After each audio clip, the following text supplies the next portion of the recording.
Господин Зибери, одбележуваме 4 век од подпишувањето на Охридскиот рамковен договор. Денеска практично веќе имаме јубилеј. Колку во овие 25 години Охридскиот рамковен договор ги исполни очекувањата, но и самата намена за која што практично беше донесен? Четврт век е голем период кој може да ни дава доволно податоци за да се даде една оценка за очекувањата, постигнатите резултати и ефектите од истиот. Лично сметам дека Охридскиот рамковен договор го положи тестот со тоа што прво ги надмина тие поларизирани, кризни и тензични ситуации кои ги имавме во 90-тите години, кој кулминира со вооружениот конфликт. Патем само да спомнам неколку од настаните кои трагично завршија, почнувајќи од Битпазар со 6 жртви, продолжувајќи со Радолишта, Тетовскиот универзитет, гостиварските настани и на крај конфликтот од 2001 година. Значи, ако во еден временски период од 10 години имавме такви кризни ситуации, по рамковниот договор се разбира дека се создаде една клима која преку рамковниот договор успеавме да ги амортизираме тензиите, истите да ги канализираме низ постапки и институции на политичкиот систем, како што е собранието, како што е владата, министерствата и така натака. И проблемите да најдат решение во една правна рамка која Охридскиот рамковен договор ја дефинира, а потоа преточена во устав и измени на закони. Гледано од таа перспектива, мислам дека Охридскиот рамковен договор го положи тестот на времето. Се разбира, Охридскиот рамковен договор не дава решение како со магично стапче ние да ги решиме сите проблеми. Тоа е само патоказ по кој треба да се движиме и низ диалог и процедура да ги најдеме најдобрите решенија. Јас сум длабоко убеден дека Охридскиот рамковен договор како таков може би не ги исполни до крај очекувањата ниту на албанците, ниту на македонците. Бидејќи албанците има поголеми очекувања, дека побрзо ќе се надминат проблемите со кои се соочува, почнувајќи од употребата на јазикот, високото образование, употребата на символите, расправите околу функционирањето на единиците на локалната самоуправа и низа други проблеми, правичната застапеност. Меѓутоа, факт е дека насоката по која се движевме ги амортизираше тие можни изливи на тензии. Исто така и граѓаните од македонската етничка заедница не беа задоволни и воодушевени од рамковниот договор и измените кои нашето позитивно право ги трпеше како резултат на рамковниот договор, сметајќи дека Охридскиот рамковен договор фаворизира една етничка заедница, понекогаш во екстремни ситуации се тврди дека е на штета на другите етнички заедници.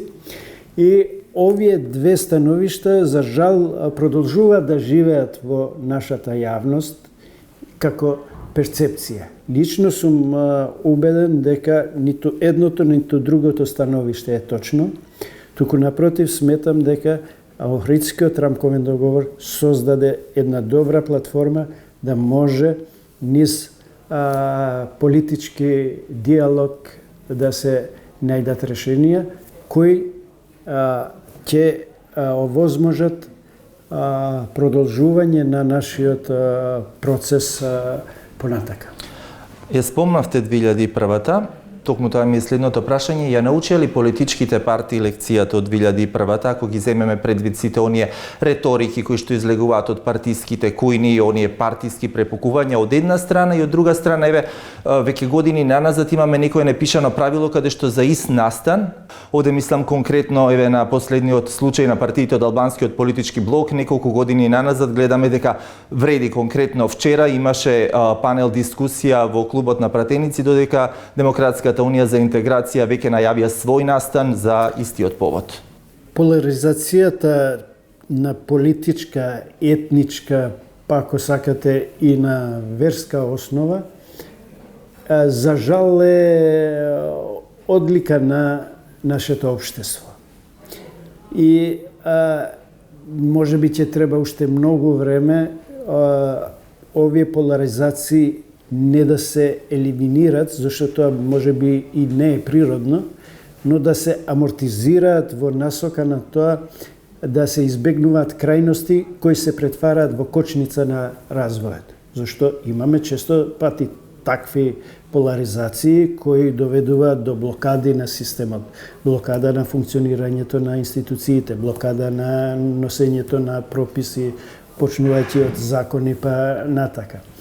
Значи, мора ние да научиме лекција која води кон тоа да врвните национални интереси не смеат да бидат монета за подкосурување помеѓу политичките партии, било по политичка, било по етничка основа. За жал, на овој план уште не сме го положиле до крај тестот. Ако има консензус, а се надевам дека тој консензус е искрен, дека европската перспектива на Македонија треба да се стави на прв план, тогаш не гледам ниту една причина зошто не се седнува да се направи една платформа помеѓу клучните политички фактори за тие прашања да се постигне консензус и за тие прашања да нема препреки во донесувањето на одлуките. Искуството од Хрватска ни е типичен пример, каде што поделбите по политичка основа биле крајно и диаметрално изразени, но откако создале платформа околу хрватскиот процес на интеграција, нивниот од беше многу брз, многу успешен и Хрватска денеска представува една многу успешна приказна. Стабилноста и европската перспектива треба да бидат клучни прашања. За жал, од 2001 на овој план не сме извлекле доволно поука и сметам дека на тој план должност пред се на политичките партии да создаваат клима која ќе значи перспектива и развој за сите. Го спомнавте примерот со Хрватска, токму тоа беше моето следно прашање. Велиме модел кој што е стар 25 години. Реално колку тој може да биде отпорен и имун на евентуални надворешни геополитички влијанија со оглед на тоа дека сме земја која што се стреми да биде членка на Европската Унија? На тој план мислам дека Охридскиот рамковен договор остана имун од надворешните влијанија. Иако мора да признам дека имало обиди во Македонија Охридскиот рамковен договор да се представува како пречка за развојот на земјата. Било потикнувајќи такви елементи во едната заедница или во другата, но за среќа Охридскиот рамковен договор не подлегна на вакви евентуални ревидирања или тенденции за ревидирање, зашто тоа ќе значеше навистина многу болен процес кој може да создаде крајно тензична и проблематична состојба на политички, но и пред се на безбедносен план. Не случајно најважните меѓународни фактори стојат за тој договор, ставија подпис, беа гарант на тој договор и ние зедовме обврска дека истиот ќе го почитуваме, истиот ќе го спроведуваме и истиот ќе го применуваме. Мој печаток е дека во делот на примената не секогаш имаме добри искуства. Колку механизмите како бадентери со одветната правична застапеност, кој што практично требаше да бидат столбот за безбедност и на самиот Охридски рамковен договор, свесно или не стана алатка за политички клиентелизам, каде што квалитетот можеби паѓа во сенка на етничкиот предзнак? За жал мора да констатирам дека тука пред се мислам партискиот клиентелизам е одлика на целиот наш повеќе партиски период од 35-6 години од кога го сменивме политичкиот систем на земјата. Охридскиот рамковен договор во делот на правичната застапеност само се искористи од одредени партиски структури од албанските политички партии, тој да се консумира до крај. Но, како феномен, клиентелизмот партиски и политички е присутен перманентно. При вработување, за жал, во нашата земја, многу тешко може да се доаѓа до израз ако не си припадник на одредена политичка структура.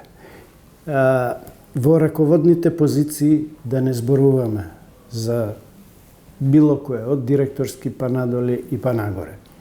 Значи, партиската припадност, политичката определба на одредени структури представува гарант дека нивната политика ќе се спроведува. Но таа партиска припадност не може да биде гаранција за успешно функционирање на системот и органите кои ќе бидат раководени од таквите кадри. Мора да се внимава и на стручната димензија на структурите кои ги именуваме, кои ги вработуваме. За жал, мора да признам дека многу често пати ние потврлуваме на оваа димензија. Сега ги спомнавме и добрите страни, меѓутоа спомнавте и вие, Охридскиот рамковен договор пред 25 години ги исфрли на површина и дел од аномалиите. Предпоставувам и вие ќе се сложите со мене, факт е дека ние имаме одлив на млади мозоци, млади луѓе кои што заминуваат, но се поретко се враќаат. Од друга страна, резултатите со децентрализацијата не се на очекуваното ниво. Барем вчера тоа го спомнаа и лидерите на ВЛЕН на панел дискусиите. Колку сето тоа во скоро време може да ја покрене полемиката за евентуално ново ревидирање и отварање на Охридскиот рамковен договор, кој би одело во некоја насока на Охридски рамковен 2, можеби? Доколку прашањето на одливот на младите кадри или мозокот наш во странство ги врземе само за Охридскиот рамковен договор. Тоа е целосно погрешна теза. Значи, Охридскиот рамковен договор не представува корпус кој ги поттикнува или ги инхибира овие процеси. Напротив, општата политичка клима во нашата земја создава таква атмосфера нашите млади луѓе перспективата да ја гледат надвор, а не овде. Во делот на Охридскиот рамковен договор се поставени основните постулати и како резултат на тоа ние имавме и донесување на нов закон за локална самоуправа, за финансирање на единиците на локалната самоуправа. Дали се направи доволно? Мислам дека во одредени прашања, да, направено е многу. Функционирањето на единиците на локална самоуправа, според мој впечаток, може да е и погрешен. Во одредени сегменти дури создава проблем за граѓаните. Шефувањето и шерифувањето на одредени градоначалници во одредени единици на локална самоуправа представува проблем за граѓаните, бидејќи тие стана недопирливи. Неможноста да се поведе постапка за оценување на работата на еден градоначалник и неможноста да се поведе постапка за негово разрешување, нив ги прави недопирливи. Значи, колку е добра една димензија на функционирањето на единицата на локална самоуправа. Ако нема правни инструменти кои можат да ги елиминират деформитетите, може да стане сериозен проблем. Па да се направи една друга анализа во кои закони треба да се направи измена и дел од средствата кои сега се приливаат во буџетот на државата да може да се пренасочат. Да се направи анализа на законот за данокот на додадена вредност, на персоналниот данок, на други даноци кои државата ги наплатува, а единиците на локалната самоуправа добиваат многу мал прилив. Но при тоа, овие измени мора паралелно да одат и со инструменти за контрола за начинот на трошење на тие пари. Граѓаните се спремни да ги алиментираат своите потреби на ниво на единицата на локална самоуправа, ама во исто време барат и отчет за тоа како се трошат тие пари, каде одат тие пари и кој е одговорен за евентуалните пропусти на проектите кои за жал често пати ги има. Ви благодарам за овој краток разговор. Благодарам на можноста.